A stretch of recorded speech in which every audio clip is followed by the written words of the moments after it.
Welcome to my channel. আজকে আমি একটা জলখাবারের রেসিপি নিয়ে এসেছি। তোমাদের মধ্যে অনেকেই আমাকে রিকোয়েস্ট করো যে একটু জলখাবারের রেসিপি শেয়ার করার জন্য, তাই আজকে আমি একটা সুন্দর জলখাবারের রেসিপি শেয়ার করলাম। তার জন্য কী কী লাগবে প্রথমে দেখিয়ে দিচ্ছি। আমি 3টের মতো গাজর নিয়েছি সরু সরু, 2টো আলু নিয়েছি, আর পেঁয়াজ নিয়েছি, আর 4-5টা কাঁচা লঙ্কা নিয়েছি। এর জায়গায় ক্যাপসিকাম আর বিনস দেওয়া যেতে পারে। বিনসটা ক্যাপসিকামটা আমার কাছে নেই, তাই আমি দিইনি। এবার আমি গাজরটাকে এভাবে গ্রেট করে নিচ্ছি। গাজর আর আলু সমানভাবে এইভাবে গ্রেট করে নেবো, কিন্তু পেঁয়াজটা আমি সরু সরু করে কুচিয়ে নেবো। পেঁয়াজ একদমই গ্রেট করবো না, পেঁয়াজ গ্রেট করলে পেঁয়াজের একটা কাঁচা গন্ধ এসে যাবে, একদমই ভাজা হবে না ভালো করে। তাই যখন আমরা এটা বানাবো সেটা কাঁচা গন্ধ থেকে যাবে।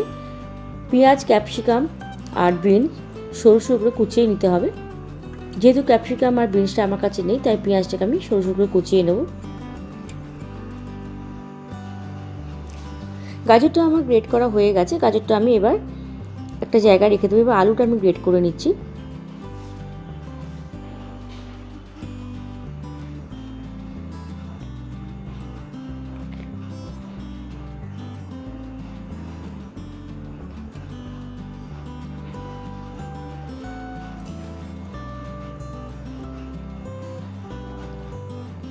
আলুটা আমার গ্রেট করা হয়ে গেছে। আলুটা আমি এবার একটুখানি জলে ধুয়ে নেব, কারণ আলু থেকে একটা স্টার্চ বেরো, সেটা জলে ধুয়ে বের করে ফেলতে হবে। আলুটা ধুয়ে আমি এইভাবে আলু, গাজর আমি এইভাবে একটা পাশে রেখে দিয়েছি। পেঁয়াজটাকে কুচিয়ে নিয়েছি আর লঙ্কা কুচিয়ে নিয়েছি। এবার আমি ময়দার ময়ানটা দিয়ে আমি মেখে নেব ভালো করে। যেরকম লুচি পরোটা ময়দা মাখা হয় সেই রকম করে মাখতে হবে। আমি তেলের পরিমাণটা একটুখানি বেশি দিয়েছি, কারণ এটাকে ক্রিস্পি রাখার জন্য।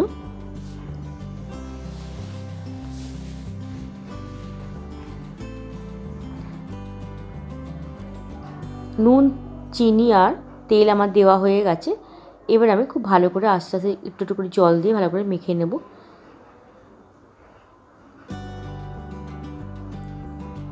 তেলটা আমার দেওয়া হয়ে গেছে। ময়দার যে ময়ানটা আমাকে অনেকে জিজ্ঞাসা করে যে ময়দার ময়ান কী করে দিতে হয়, কী করে বুঝবো যে ময়দার ময়ানটা পরিমাণটা বেশি করে ভালো হয়েছে।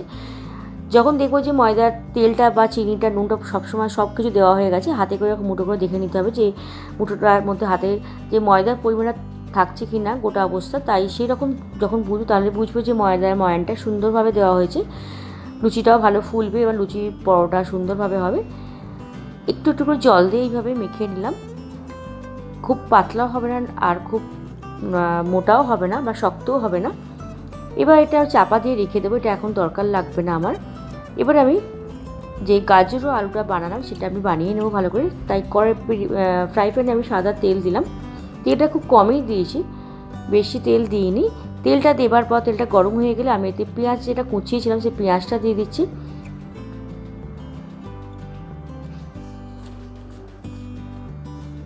আর তার সাথে আমি কাঁচা লঙ্কা দিলাম। কাঁচা লঙ্কা একটুখানি আগে দিলাম আর শেষের দিকে দেবো, কারণ যে আমি এটা বানাবো, পুরটা বানাবো, তাই কাঁচা লঙ্কা ফ্লেভার থাকার জন্য আমি শেষের জন্য একটুখানি রেখে দিলাম।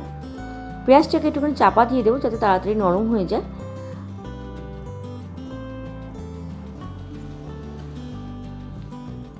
পেঁয়াজটা ভাজা হয়ে গেছে। আমি এবার এতে যে গাজর আর আলুটা কেটে রেখেছিলাম বা গ্রেট করে রাখলাম সেটা আমি দিয়ে দেবো, একসাথেই দিয়ে দিলাম।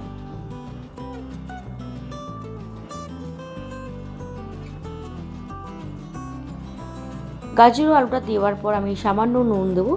নুনটা দিয়ে আমি এটা খুব ভালো করে ভাজবো। আর একটা জিনিস খেয়াল রাখতে হবে যে এটা ভাজার সময় একদম চাপা দিলে চলবে না।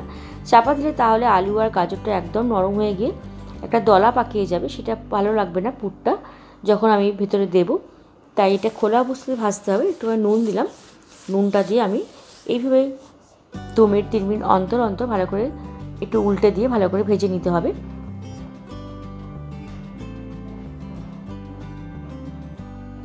খুন্তির সাহায্যে একটা দিক আমি ভালো করে একটুখানি ছড়িয়ে দিলাম, যাতে একটা দিক হয়ে যাওয়ার পর একটা দিক উল্টে দেবো। এইভাবে করে ভেজে নিতে হবে।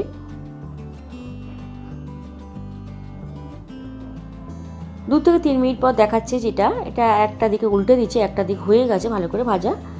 এবার আমি উল্টে দিলাম, দিয়ে আর একটুখানি ভাজতে দেবো।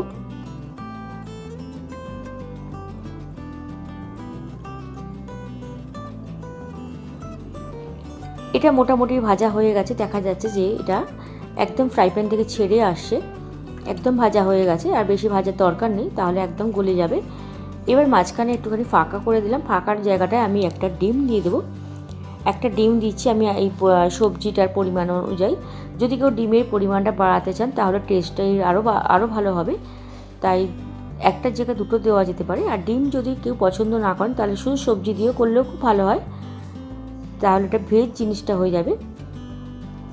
ডিমটা দিয়ে এইভাবে খুব ভালো করে আমি সব সবজির সাথে মিশিয়ে দেব।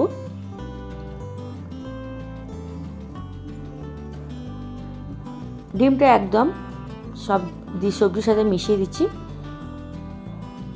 আস্তে আস্তে এটা মাঝারি আঁচে এটা করতে দিতে হবে, কারণ বেশি তাহলে পুড়ে যাবে পুরটা।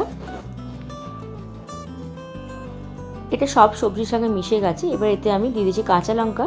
কাঁচা লঙ্কাটা সব শেষে দিলে ফ্লেভারটা ভালো আসবে, তাই কাঁচা লঙ্কার সাথে আমি এতে দিয়ে দেব গোলমরিচের গুঁড়ো, আর সাথে দেব টমেটো সস। টমেটো কেচাপটা একটু বেশি করে দিলে এই পুরটা খুব ভালো লাগবে। যখন আমরা মুখে কামড়ে খাবো তখন এটা টমেটো কেচাপের ফ্লেভারটা ভালো আসবে, টেস্টটা ভালো আসবে এর সাথে, তাই টমেটো কেচাপটা বেশি করে দিতে হবে। আর এতে দিয়ে টমেটোও দেওয়া যেতে পারে টমেটো কেচাপের জায়গায়।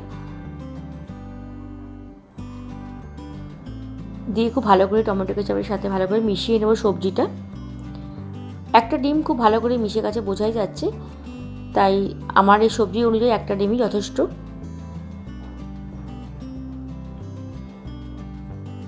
এটা গ্যাসটা আমি একদম বন্ধ করে এটাকে মেশাচ্ছি। গ্যাসটা জ্বালিয়ে গেলে টমেটোর কেচাপটা পুড়ে যাবে। এবার আমি একটা জায়গায় তুলে নেব।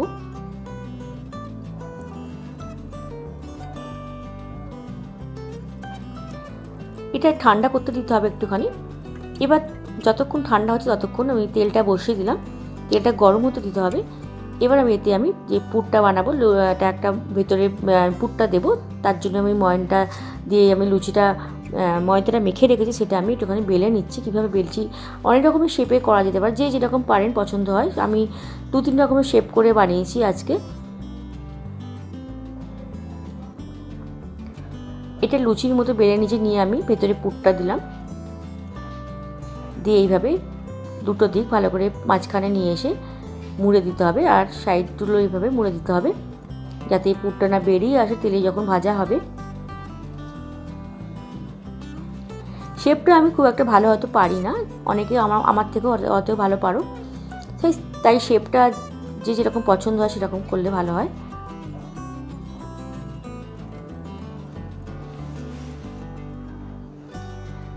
তবে এটা খেতে খুব ভালো হবে টমেটো কেচাপের সাথে। একটা জলখাবারের চায়ের আগে, আমাদের সন্ধেবেলা বা বিকেলে ব্রেকফাস্টে বা বাচ্চাদের টিফিনেও ওটা দেওয়া যেতে পারে।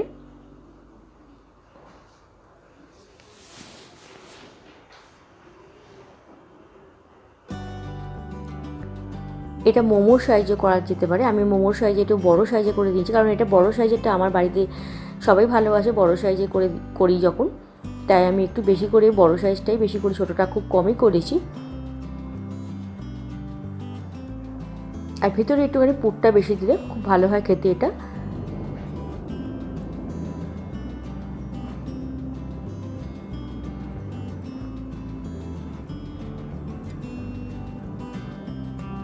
একটু টমেটো কেচাপ যখন দিলাম তখন ভিনিগারও দেওয়া যেতে পারে, ভিনিগার দিলে একটু টক ভালো হয়।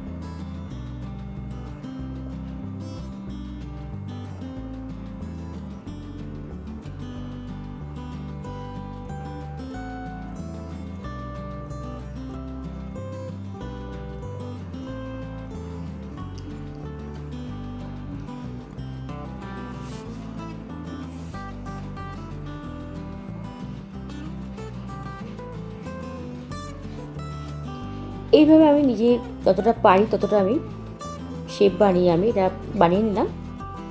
এবার এটাকে ভাজতে হবে। ভাজার সময় আমি তেলটাকে একদমই কম গরম করতে হবে, বেশি গরম করে তাহলে পুড়ে যাবে, এটা খেতে ভালো হবে না একদম।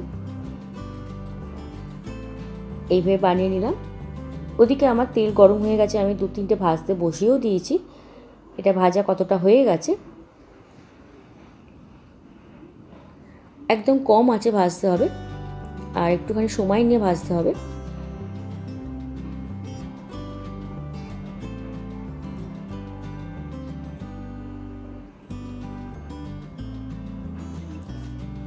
যে 3টে আগে বানিয়ে রেখেছিলাম সেটা আমার ভাজা হয়ে গেছে। এবার বাকি যেটা যতগুলো আছে ততগুলো আমি এইভাবে ভেজে নেব। তেলটা খুব কমই গরম আছে, এইভাবে ভালো করে ভেজে নেব। একটা দিক ভালো করে ভাজা হয়ে গেছে, আমি একটা দিক উল্টে দিয়েছি। তেলটা খুব গরম হয়ে গেলে খুব তাড়াতাড়ি লাল হয়ে যাবে, তাই সবসময় খেয়াল রাখতে হবে তেলটা খুব কম গরম করে এটা ছেড়ে দেওয়ার জন্য তেলের মধ্যে। আমার বাকি 3টে সেটাও হয়ে গেছে, আর যে বাকিগুলো আছে সেগুলো সেভাবে সমানভাবে ভেজে নেবো এইভাবে। আজকে আমার জলখাবারের রেসিপিটা বাড়িতে বানিয়ে দেখবেন, কীরকম লাগলো আমাকে জানাবেন। আমি তাহলে আরও সুন্দর সুন্দর জলখাবারের রেসিপি আমি শেয়ার করতে পারবো।